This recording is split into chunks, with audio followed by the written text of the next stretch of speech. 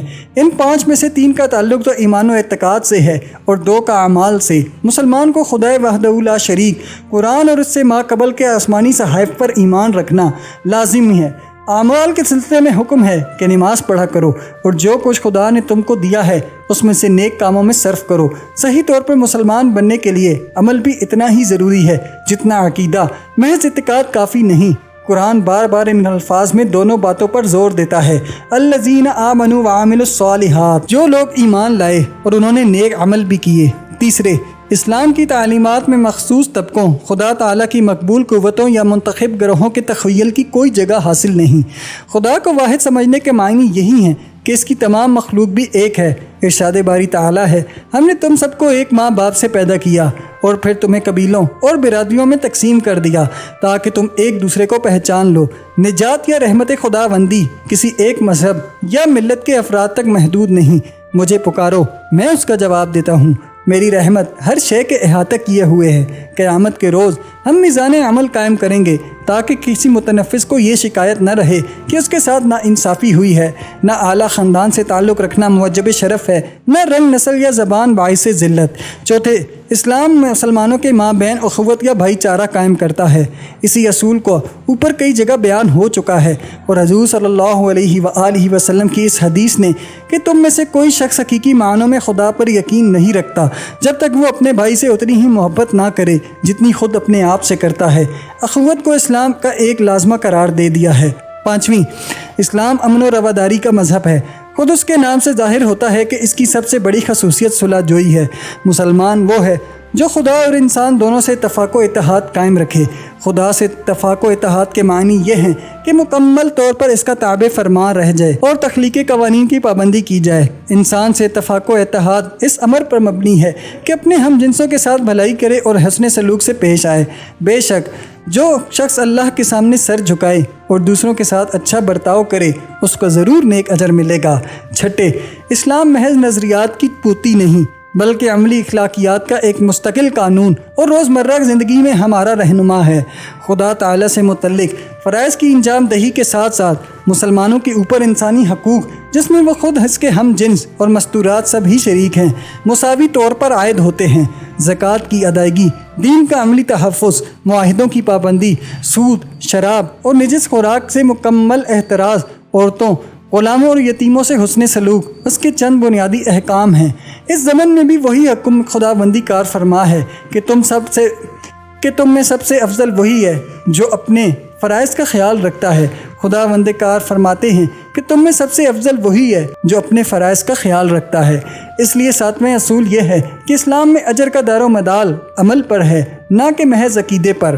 8ویں، اسلام نے عمرانی نوعیت کی بہت سی ناانصافیوں اور بے اعتدالیوں کی جڑ کاٹ دی ہے۔ مثلا غلام کے اس حق کو پوری شد و مدد کے ساتھ تسلیم کیا گیا ہے کہ اس کو آزادی حاصل ہو سکتی ہے، اور صرف یہی نہیں، وہ آزاد ہو سکتا ہے بلکہ فوج کی کمان بھی سنبھال سکتا ہے، سلطنت پر حکمرانی کر سکتا ہے اور اعلیٰ سے اعلیٰ خاندان کی لڑکی سے شادی بھی کر سکتا ہے۔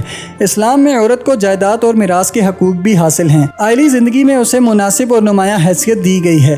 اسے ناانصافیوں اور تلوان مزاجیوں سے تحفظ بھی دیا گیا ہے، حتیٰ کہ بعض صورتوں میں اسے یہ حق بھی حاصل ہے کہ خلا اور طلاق کا بھی مطالبہ کر سکے۔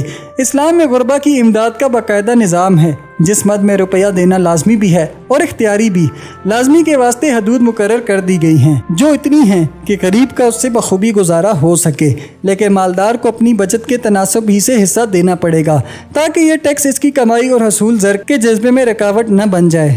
9ویں، اسلام ایک ایسا مذہب ہے جو انسانی فطرت کے عین مطابق ہے۔ مثلا اس اصول کو تسلیم کر لیا گیا ہے کہ انسان سرشت کے لحاظ سے ایک بیوی پر قانع ہونے والی مخلوق نہیں ہے، اور میاں بیوی میں ناچاکی اور نا اتفاقی ہونا ممکن ہے، اور ایک اچھا خاوند بننے کے لیے یہ ضروری نہیں کہ وہ زندگی کی لذات سے کنارہ کش ہو جائے، فاقہ کشی اختیار کرے یا کسی عضو کو مسخ کر دے، یا پھر ایسی ازدواجی زندگی سے انکار ہے جس میں محبت ناپید ہو چکی ہے، یا بھوک اور شہوانی خواہشات کو مستقلاً رد کرتا رہے۔ اسلام میں یہ ضروری نہیں کہ وارث ارضی بننے کے لیے انکساری ہی کی طریقے اختیار کیے جائیں یا آسمانی مملکت کے حصول کی خاطر بچے کی طرح معصوم بننا لازمی ہو۔ 10ویں اور آخری بات یہ ہے کہ اسلام دنیا میں وہ پہلا مذہب ہے جو حصول و ترویج علم کو خدا کی عبادت پر بھی ترجیح دیتا ہے۔ اس لیے اسلام کے نزدیک مذہب اور سائنس میں چولی دامن کے ساتھ ہے۔ سائنس ترقی پذیر ہے، اس لیے اسلام بھی جملہ انسانوں کا مذہب ہے، ہر زمانے کے واسطے یکساں مفید اور موزوں ہے۔ حضرت صلی اللہ علیہ وآلہ وسلم کی نگاہوں میں جو شخص قدرت کو معلوم کرنے کی کوشش کرتا ہے یا کائنات کے پوشیدہ گوشوں میں جھانک کر نئی شے دریافت کرتا ہے، وہ صرف انسانیت ہی کی خدمت نہیں بلکہ خدا تعالیٰ کی عظمت و جبروت کے مشاہدات میں بھی اضافہ کرتا ہے۔ آپ کا فرمان ہے، جو شخص علم کی جستجو میں گھر سے نکلتا ہے وہ خدا کے رستے پر سفر کرتا ہے۔ اور پھر یہ بھی مشہور حدیث ہے کہ علم کی طلب ہر مسلم مرد اور عورت پر لازم ہے، یا یہ فرمان ہے کہ ایک عالم کی روشنائی شہید کے خون سے زیادہ قیمتی ہوتی ہے۔ اور آخر میں تو یہاں تک فرما دیا ہے کہ علم حاصل کرو، اس سے تم میں غلط اور صحیح کا امتیاز پیدا ہوگا، تنہائی میں رفیق ہوگا، خلوت میں جلوت کا کام دے گا، خوشی میں تمہاری رہنمائی کرے گا، مصیبت میں دلاسا اور تسکین دے گا، دوستوں میں زیور اور دشمنوں کے مقابلے میں ذرہ بکتر بن جائے گا۔ اس لیے قرآن اسلام دنیا میں نہ صرف ایک ادبی معجزہ بلکہ اخلاقی اور معاشرتی قوانین کا مجموعہ بھی تصور ہوتا ہے۔ حضرت صلی اللہ علیہ وآلہ وسلم کو تو اس کے متعلق صرف یہی دعوت ہے کہ وہ ایک الہامی کتاب ہے، لیکن دراصل اس کے ذریعے خدا تعالیٰ نے انسانی زندگی کی کجلاتی ہوئی آگ میں اپنی روح پھونک دی ہے۔ دنیا کو آج جتنے بڑے بڑے مفکروں سے سابقہ پڑا ہے، ان میں صرف محمد صلی اللہ علیہ وآلہ وسلم ہی وہ منفرد ہستی ہیں جو اس بات کا دعویٰ کر سکتے ہیں کہ انہوں نے صرف یہ کہ نئے نظریات پیش کیے، بلکہ خود انہیں عمل کی کسوٹی پر پرکھ کر بھی دیکھ لیا ہے کہ وہ سب کندن ہی ہیں۔ بیچارے یسوع نے معافی اور درگزر اور وسیع النظری کے نہایت نفیس خیالات کا اظہار کیا، حتیٰ کہ تعذیب اور مصلوب ہونے پر بھی انہوں نے اپنے دشمنوں کو یہ کہہ کر معاف کر دیا کہ انہیں علم نہیں کہ وہ کیا کر رہے ہیں، لیکن وہ کبھی اتنے خوش قسمت ثابت نہیں ہوئے کہ ان کے دشمن ان کے سامنے گھٹنے ٹیک دیں۔ محمد صلی اللہ علیہ وآلہ وسلم دوسرے پیغمبروں کے مقابلے میں زندگی کے تمام مراتب طے کرتے ہوئے ایک یتیم بچے سے ملک کے فرمان روا اور خواب و خیال میں کھوئے رہنے والے الگ تھلگ انسان سے بے پناہ عمل کے پیکر بن گئے۔ زندگی کے مختلف مراحل میں لوگوں نے آپ کو بیٹا، باپ، شوہر، ہمسایہ، تاجر، مبلغ، مہاجر، رفیق، دوست، جنگجو، جنرل، فاتحہ، منصف، مناظم، مدبر اور بالآخر ایک شہنشاہ کی حیثیت سے دیکھا ہے۔ ہمیں صرف اس حد تک ہی محدود نہیں رہنا چاہیے کہ آپ کی تعلیمات بہت اعلیٰ اور عرفہ ہیں اور آپ کے تخیلات بہت بلند اور دور رستے، بلکہ دیکھنا دراصل یہ ہے کہ آپ صلی اللہ علیہ وآلہ وسلم کی زندگی ایک عملی نمونہ ہے، اور اسی طرح آپ صلی اللہ علیہ وآلہ وسلم کی عظمت کردار کا صحیح اندازہ ہو سکے گا۔ اہل مکہ اپنے محمد صلی اللہ علیہ وآلہ وسلم کو اس وقت سے جانتے ہیں جب ان کا مقاطعہ کیا گیا تھا اور انہیں طرح طرح کی ایذائیں پہنچائی جاتی تھیں۔ مدینے میں ان کی جو شان و شوکت تھی اس کا حال انہوں نے صرف زبانی سنا تھا۔ اب وہ جو نفس نفیس ان کے درمیان مقیم ہیں ان کے سامنے واز کہتے اور امور مملکت کا تصفیہ کرتے ہیں، روزمرہ ان سے ملتے ہیں اور عمومی و نجی معاملات طے کرتے ہیں، تو ان کو اس بات کا موقع ملا ہے کہ آپ صلی اللہ علیہ وآلہ وسلم کو بالکل قریب سے دیکھ کر معلوم کریں کہ یہ کس نوعیت کی ہستی ہے جس میں شہنشاہی اور پیغمبری دونوں مجمع ہو گئی ہیں۔ نام و نہاد اور شہرت سے گریز کرنے والے پیغمبر کے سامنے جب لوگ آپ کی مدح میں اشعار پڑھتے ہیں تو آپ صلی اللہ علیہ وآلہ وسلم کو عجیب و غریب قسم کی بے چینی محسوس ہوتی ہے۔ معاملات کے اتنے کھرے ہیں کہ جب کوئی چیز خریدتے ہیں تو نقد قیمت ادا فرما دیتے ہیں، اور اگر ہاتھ میں پیسہ نہ ہو تو خریداری نہیں کرتے۔ اگر قرض لینے کی ضرورت لاحق ہوتی ہے تو جب تک وہ ادا نہ ہو جائے چین میں نہیں آتے۔ خاندانی شرافت یا دولت کا اظہار آپ صلی اللہ علیہ وآلہ وسلم کی طبع نازک پر گراں گزرتا ہے۔ مزولغہ ایک ایسا مقام ہے جس کو حج کے دوران قریش نے اپنے لیے مخصوص کر لیا تھا۔ اب آپ نے اجازت دے دی ہے کہ کوئی بھی وہاں جا کر قیام کر سکتا ہے۔ جو کوئی بھی وہاں پہلے پہنچ جاتا ہے اس کا حق مقدم ہو جاتا ہے۔